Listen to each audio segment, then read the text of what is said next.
You've been implementing ABM podcasting now. Tell us a little bit about what it is, how you've implemented internally, top line of what the benefits are. Yeah.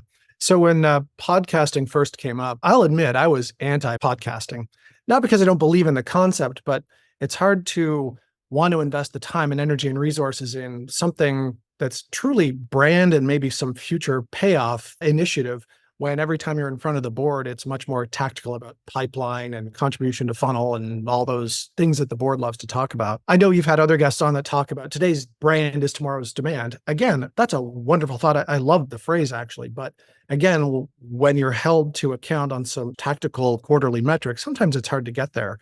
What I think has been amazing about the approach that we've done with you, the ABM podcasting approach, is it's not necessarily about the future. It's about bringing those current customers into a safe space to have a conversation about what's going on in their business, their world, weaving in some interesting points about us as the vendor. So without having to be as explicit and overt as, oh, please do a case study with us, we can actually bring them in to talk shop and talk about what's on their mind, weave our message into it, and all of a sudden the sales team has this super concentrated tool they can use to advocate for our value proposition in the words of our current customers in a much more focused approach.